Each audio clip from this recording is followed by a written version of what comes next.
Okay.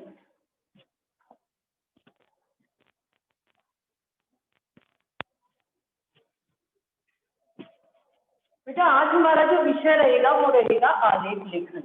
कल मैंने आपको समझाया था प्रतिवेदन, है ना। प्रतिवेदन क्या होता है, रिपोर्ट और प्रतिवेदन में थोड़ा सा अंतर है, क्या होता है, प्रतिवेदन लिखने के लिए किन किन बातों की जरूरत होती है, वो सारी चीजें आज मैं आपको लेके चल रही हूँ आलेख लेखन। पहले भी मैंने बताया था, हालांकि आलेख और अब आपको प्रतिवेदन लिखने के लिए हथेली में नहीं आएंगे, फिर भी आपको इसकी जानकारी होनी चाहिए, कोई भी शॉर्ट क्वेश्चन आपसे पूछा जा सकता है। तो सबसे पहले हमें देखना होगा कि ये आलेख क्या है, किसे कहते हैं। सबसे पहले आलेख में लेख ले लो। लेख क्या होता है, किसी भी विषय पर अपने विचारों की प्रस्तुति, है ना। किसी भी विषय पर अपने विचारों की प्रस्तुति क्या हो गई, वो कहलाता है लेख। अपने विचारों की प्रस्तुति। अब ये तो हो गया आपका लेख। अब इसमें आ जुड़ा हुआ है, उपसर्ग आ और लगा हुआ है। आलेख क्या है, किसी भी विषय पर अपने विचारों की प्रस्तुति लेख हो गया, लेकिन इसमें आ और जुड़ गया। आलेख क्या होता है, आलेख होता है किसी भी विषय पर पूरी तरह से सम्यक विचारों की प्रस्तुति। छोटी से छोटी चीज को भी कहीं छूट न जाए, हर चीज उसके अंदर आनी चाहिए। एक तो हो गया केवल हमने विचार लिख दिए, एक हो गया सम्यक विचार, संपूर्ण प्रस्तुति। किसी भी विषय पर अपने विचारों की संपूर्ण प्रस्तुति क्या कहलाती है, आलेख। आलेख और लेख में क्या अंतर है, ये भी समझ में आ गया। एक ये भी होता है कि लेख हम किसी भी विषय पर लिख सकते हैं अधिकतर, लेख तो हम पीछे के किसी भी विषय को ले सकते हैं, लेकिन आलेख में अधिकतर करंट विषय लिए जाते हैं, करंट टॉपिक लिए जाते हैं, जो उस समय की समसामयिक समस्याएं होती हैं, उन पर ज्यादा आलेख पूछे जाते हैं। जो उस समय चल रही समस्याएं होती हैं उसके विषय में बताया जाता है।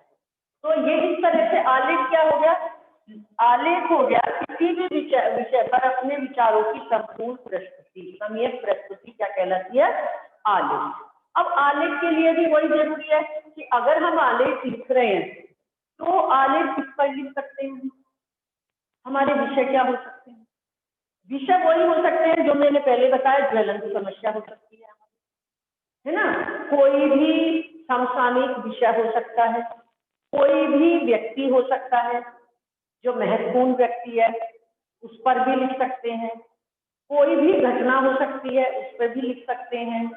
तो एक तरह से हम किसी भी ज्वलंत समस्या पर, किसी विषय पर, किसी व्यक्ति के बारे में जो किसी तरह से अपने आप में अलग है, महान है, उस व्यक्ति के बारे में, किसी भी घटना के बारे में, उन सब के बारे में अपने विचारों की सम्यक प्रस्तुति जब हम देते हैं तो वो क्या कहलाता है, आलेख। वो क्या होता है, आलेख।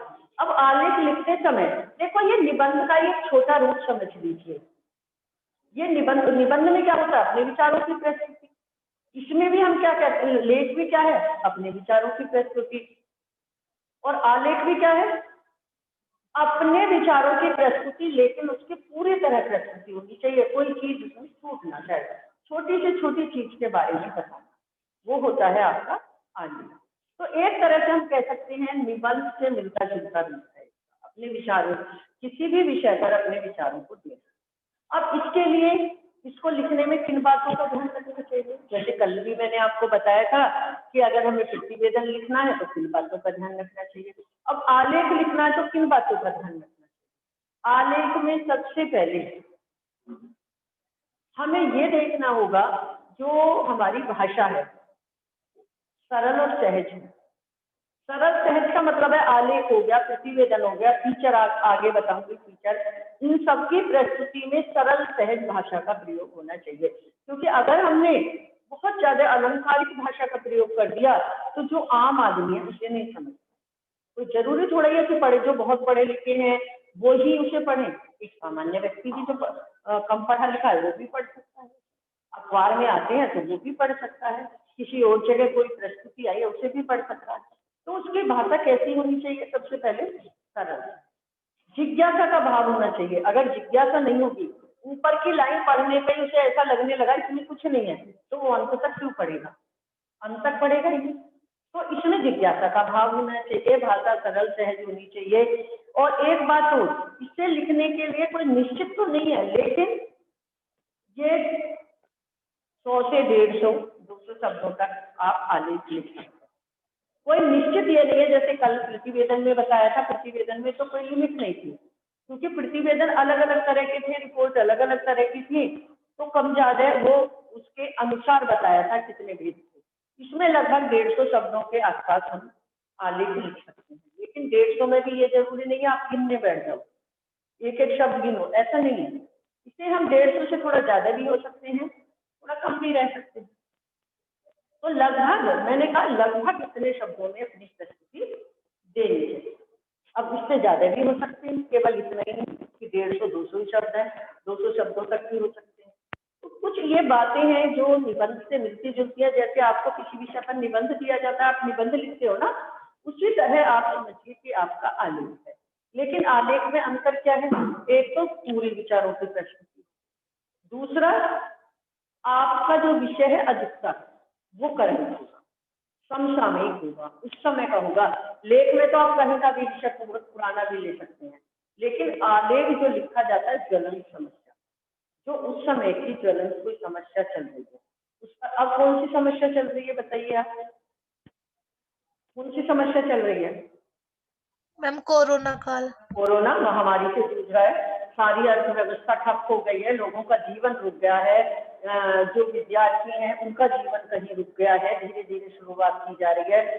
सब लोगों को धीरे धीरे लॉकडाउन खुलकर पटरी पर लाया जा रहा है अपने रोज के मर्रा के जीवन में। फिर भी बहुत सारी समस्याएं आ रही हैं, बहुत सारी समस्याएं जीवन में आ रही हैं, जिनसे उबरने में अभी काफी समय लग जाए। तो ये ज्वलन समस्या, इस पर आप लिख सकते हो। तो इस पर आप केवल यही नहीं लिखोगे, तो आपको अगर ज्वलन समस्या दे दी गई, आपने बताया कोरोना ज्वलन समस्या है, बिल्कुल सही है, ज्वलन समस्या है, तो ज्वलन समस्या पर अपने विचारों की पूरी प्रस्तुति, कब शुरू हुआ, कहाँ से शुरू हुआ, कैसे शुरू हुआ, ये है ना। अब जो भारत में अधिक संक्रमित लोग हुए कब हुए, धीरे धीरे उसमें कैसे बढ़ोतरी हुई, फिर थोड़ा कमी भी आई, और अब ये देख रहे हैं इन दिनों में जैसे जैसे मौसम बदला है तो थोड़ा अंतर फिर आने लगा है, फिर बढ़ोतरी है ना। कुछ देशों में तो अब फिर से लॉकडाउन हो गया। तो हमें पूरी जानकारी देना, इससे हम कैसे मतलब सुरक्षित रह सकते हैं, कैसे हम अपना बचाव कर सकते हैं। अब कुछ लोग हैं कि आप अधिकतर देखो मास्क ही नहीं लगा रहे हैं, है ना, जो सोशल डिस्टेंस है उसका पालन नहीं कर रहे हैं। जो और चीजें इसमें होनी चाहिए, बहुत पास पास भीड़ में जाना, पास पास खड़े होना, ये सारी चीजें जो अगर हम पालन नहीं करेंगे निश्चित रूप से बढ़ेगा। तो उसके बारे में अपनी पूरी जानकारी देना, उसके आंकड़े देना अगर आपके पास है।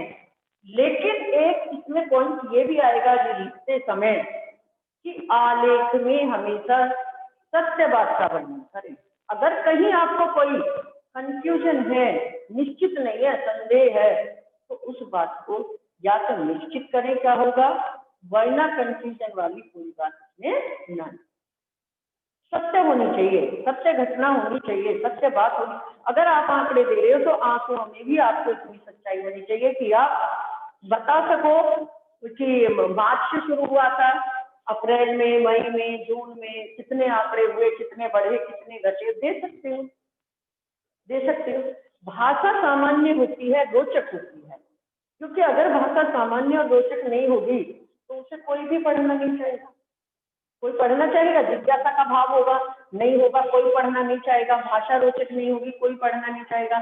तो इस तरह से हमें इसे लिखते समय ये भी ध्यान रखना है कि भाषा सरल सहज हो, रोचकता का भाव हो, जिस विषय को हम ले रहे हैं उसकी संपूर्ण जानकारी दें, उसमें जो भी दें उस सत्य पर आधारित हो, सत्य पर आधारित हो। तो इन सारी बातों का भी हमें ध्यान रखना पड़ेगा। अब जैसे आपने अभी विषय लिया ज्वलंत समस्या कोरोना। क्या आप सोच सकते हो कोरोना से अलग भी कोई ज्वलंत समस्या? या कोरोना तो चल ही रही है, कोरोना तो इतने महीने से ज्वलंत समस्या चल ही रही है जिसमें सब चीज को, जीवन को ही मानो रोक सा दिया है ना। लेकिन इसके अलावा भी कोई समस्या है जो इस समय चल रही है? कौन सी ऐसी समस्या है? अरे बहुत सारी समस्याएं हैं बेटा, इतना सोच रहे हो? मैम रोजगार की। मैम रोजगार। रोजगार की समस्या, और बताओ बेटा। हाँ, और रोजगार की समस्या है, पर्यावरण की समस्या है, कितना ज्यादा प्रदूषण। कुछ दिन के लिए जब लॉकडाउन था सब कुछ सामान्य हो गया था, है ना। लेकिन अब फिर वही देखो कि अभी इतना प्रदूषण फिर से शुरू हो, प्रदूषण की समस्या बहुत ज्यादा बढ़ रही है, और प्रदूषण बढ़ने से बीमारी भी बढ़ती जा रही है। आतंकवाद की समस्या है जो रोज हमारे सामने आ रही है। कभी हम चीन से सामना कर रहे हैं, कभी पाकिस्तान के बारे में सोच रहे हैं, कभी कश्मीर की समस्या को लेकर हम परेशान हैं। तो कितनी सारी ये आतंक की समस्या है जो हल होने में नहीं आ रही है ना। आतंक की समस्या है, पर्यावरण की समस्या है, रोजगार की मैम समस्या है किसान की समस्या। ना, किसानों की समस्या, मतलब ये सारी समस्याएं हैं जिनसे हम जूझ रहे हैं। और अगर हम इनको नहीं हल करेंगे तो क्या होगा? इन समस्याओं को हल करना बेटा बहुत जरूरी है, ठीक है। तो अब हमें किसी भी विषय पर लिखना है तो वही हमें क्रम अपनाना पड़ेगा कि दिनांक तो जरूर देना पड़ेगा और ऊपर शीर्षक। सबसे जरूरी है कि आप शीर्षक दें, और शीर्षक का आपको दिया हुआ आएगा, तो शीर्षक जो क्वेश्चन में आएगा आपको वही शीर्षक लिखना है।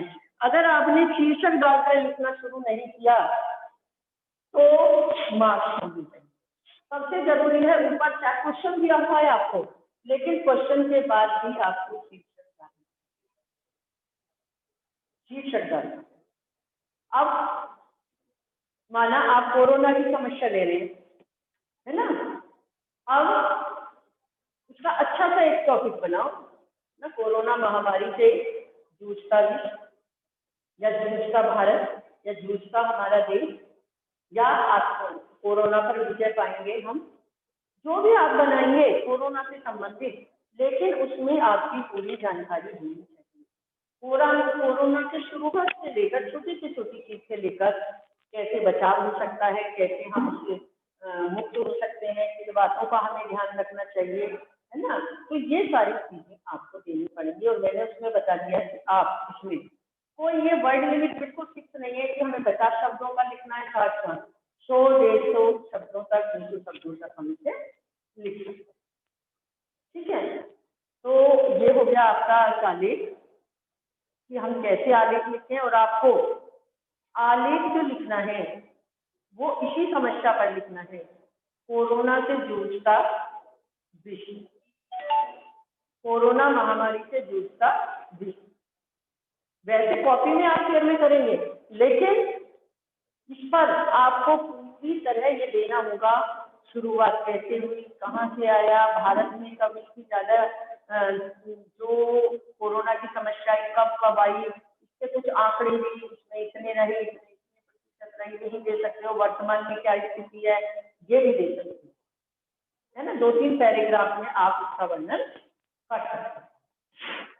तो ये था आपका कौन सा आलेख। आलेख और ये प्रतिवेदन, ये दोनों ही आपको हमारे कोर्स में आते भी हैं, लेकिन अलग से लिखने के लिए तो बेटा नहीं आएंगे आपको, लेकिन इनसे संबंधित कोई भी शॉर्ट क्वेश्चन आपको पूछा जा सकता है, तो आप इसके लिए तैयार रहें, ठीक है। इससे दोनों ही निकल जाते हैं।